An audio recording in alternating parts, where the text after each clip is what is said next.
This video has been brought to you by Hypergames and Raw Fury for providing me a review copy of the game, and by contributions to patreon.com/Henry Kathman from viewers like you. Thank you.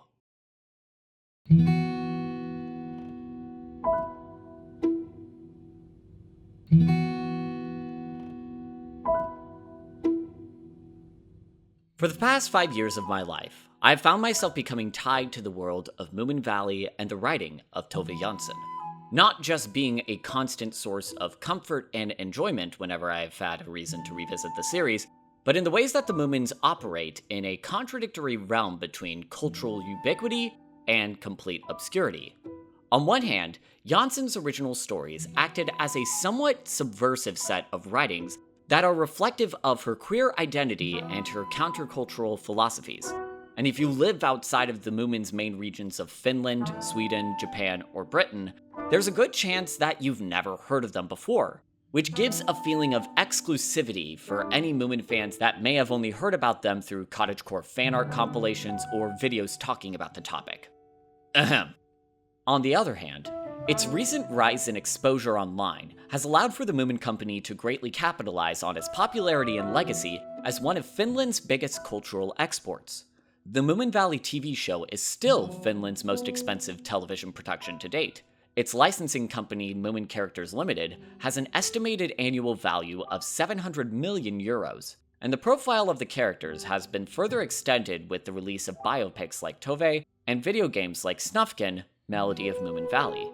For some, the Moomins have transcended their status as storybook characters and reside in the realms of marketable mascots alongside the likes of Snoopy, Winnie the Pooh, or the characters of Sanrio, each of them originating from simple stories that are associated with innocence and nostalgia, and are likewise heavily marketed to adults and children wanting to capture this feeling. This has resulted in many fans of Moomin decrying this increased commercialism as antithetical to Tove Jansson's original writing. All of this makes the prospect of examining a Moomin video game more interesting.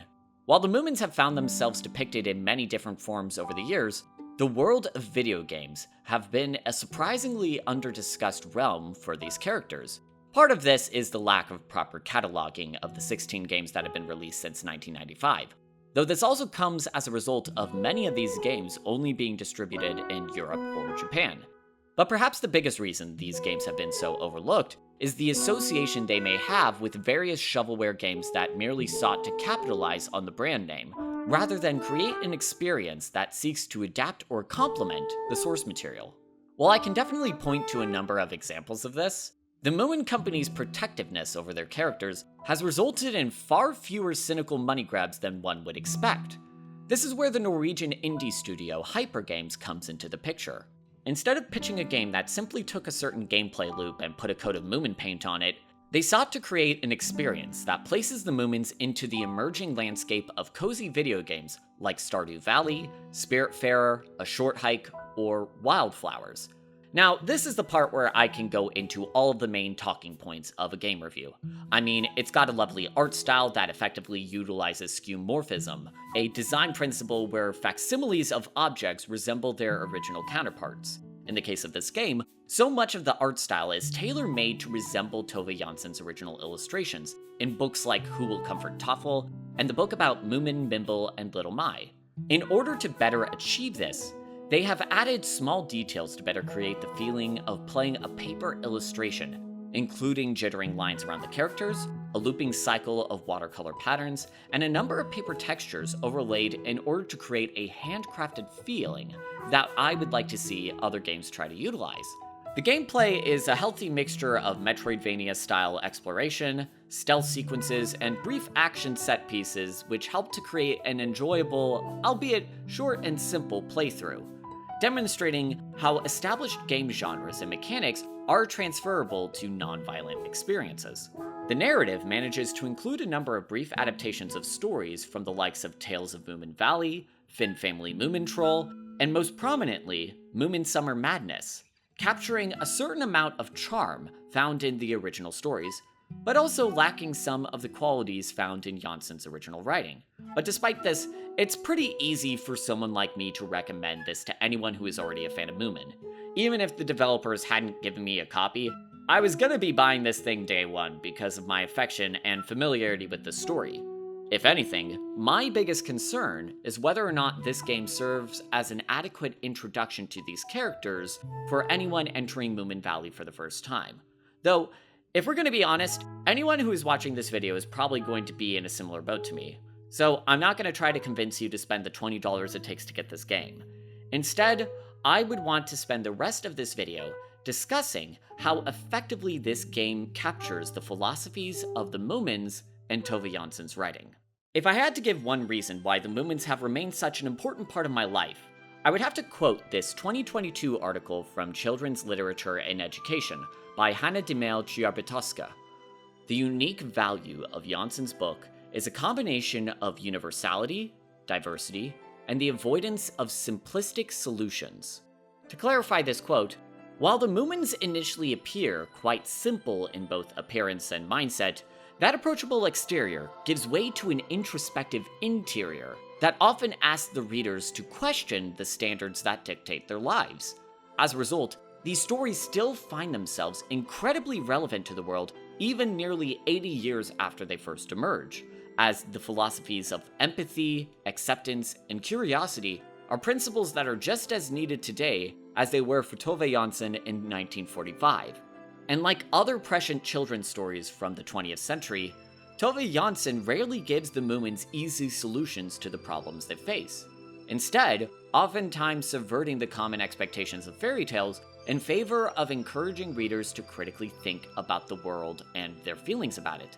As Demel Trebetowska's piece concludes, on one hand, it is indisputably a fact that in Jansson's saga, Ninni is invisible, the sea is beautiful, and the Grok is gruesome. On the other hand, the same Jansson, let us not forget, argues that the invisible can be male, the sea can be angry, and the Grok can be vulnerable. It feels as though Hypergames has managed to effectively capture this philosophy throughout its runtime. Similar to his book counterparts, this game's interpretation of Snufkin manages to effectively translate his core character traits into the player's core action. The lack of combat shows his pacifism, his anti-materialism demonstrated in the ways players are encouraged to forge and trade different items to progress, and his intrinsic desire to gain inspiration from nature being translated into extrinsic gameplay loops of gathering notes found in nature in order to level up. I'd like to point out that last example especially, as this feels like one of the most successful translations of Tove Jansson's philosophies into the artificial realms of gameplay. Throughout Jansson's writing, Snufkin is often portrayed as needing to seek out isolation in nature every now and then in order to be happy. It's why he will leave Moominvalley each winter, and it's why he's so devastated when he sees the valley taken over by the industrious park keeper when he returns in the spring. Over the course of the playthrough, players' progression often is blocked by different obstacles that require Snufkin to have a certain level of inspiration to overcome it. That inspiration can oftentimes be found by exploring the most isolated areas of Moominvalley, seeking out any overlooked vistas on your path, and by treating the natural environment with respect. Where other games might treat their worlds as an inconsequential sandbox to wander around in, or a carefully constructed path designed to cultivate an exact experience, Melody of Moominvalley is one of the few games that actively encourages its players to carefully examine the natural environment for its own sake. And in collecting the same kind of inspiration that Snufkin seeks in Jansson's stories, players that display such appreciation for the environment are rewarded by that satisfying sound of collecting a music note, and by the beautiful vistas that they often lead you to. It's a gameplay loop that evokes one of Snufkin's most famous quotes from the story Comet in Moominland. That's how it is when you start wanting to have things. Now, I can just look at them, and when I go away, I carry them in my head. Then my hands are always free, because I don't have to carry a suitcase. However, once Snufkin finds himself contending with the park keepers, we can see how this game contends with its themes of peaceful rebellion against the status quo. A commonly seen conflict in many of the Moomin stories and adaptations involves some outside force trying to make the Moomins conform to some arbitrary standard at the expense of their own happiness. Whether it's Mrs. Filionk in the 90s anime, the guest at the Riviera in the comics, or the king in the 1969 TV show, the Moomins will find their suggested changes to be superfluous, if not outright harmful, resulting in them oftentimes rejecting this assimilation with the same politeness and understanding they give to their friends. Similarly, much of the game involves the players overcoming certain obstacles in a peaceful and constructive manner. Instead of attacking enemies, Snufkin will outsmart or calm them. Instead of doing quests with the expectation of a reward, players assist the characters because it's the right thing to do. Instead of proceeding down the game like it's a linear, manicured park path, the players must embrace the semi-random chaos of nature by destroying the artificial environments created by the park keepers and police. The fact that this game could be read as a lighthearted story about Snufkin committing eco-terrorism shows that this game embraces some of the anti-establishment philosophies seen in Jansson's writing. Though this is where this analysis gets a little messy. While the Moomins were clearly influenced by Tove Jansson's experiences as a queer woman living amongst the marginalized, that hasn't stopped people from trying to co-opt these stories to fit reactionary ideologies. Since first emerging in the aftermath of World War II, the Moomin stories have acted as an escape from the harsh cruelty of the modern industrialized world, which has been reflected in the ways that they have gained massive popularity in different parts of the world during difficult times of transition. The ideals of returning to the comforts of nature have been commonly associated with many Nordic countries after the Industrial Revolution, but those ideals also became quite resonant to Japanese audiences during the 1970s and the 1990s, two periods which saw the country facing rapid industrialization that would cause many of its citizens to yearn for the simplicity of pastoral life in their media. I also don't think that it's much of a coincidence that Moomin similarly gained its popularity in the United States during a time when people were also finding themselves wishing to escape the confines of modernity, with many fans pointing to the show being a source of comfort during the COVID-19 pandemic. Across all of these times, lots of people find themselves identifying with Jansson's characters, particularly Snufkin, because they have seen the ways that the modern world often fails to provide the basic things needed for fulfilled life and want to push back against it. Let's go and fill Moominvalley with crime, come on! All of this is a pretty understandable sentiment, but the thing that makes these ideals of pastoral escapism messy is the framework they are presented in. On one hand, these ideals of forming a community within the bounds of nature are key to the romantic movements of the 19th century and the cottagecore subcultures of today, both which have been seen as a reclamation of rural life for various marginalized communities. On the other hand, because these movements have their roots in an idealized version of rural life, it has been quite easy for reactionaries to co-opt the sentiments of such movements in order to advance the goals of bigots. The Romanticism of the 19th century was an ideological basis for authoritarian movements like Manifest Destiny and German fascism. And like it or not, Cottagecore has become an aesthetic touchpoint for different online extremist groups, like tradwives, TERFs, and white nationalists. If you want to be a good anti-fascist like Tove Jansson, I think it's quite vital to be conscious of these kinds of ideological overlaps seen in the stuff that we enjoy, including Moomin. Luckily, there's a lot of stuff that the Moomin stories and this game have done to help push back against reactionary ideologies.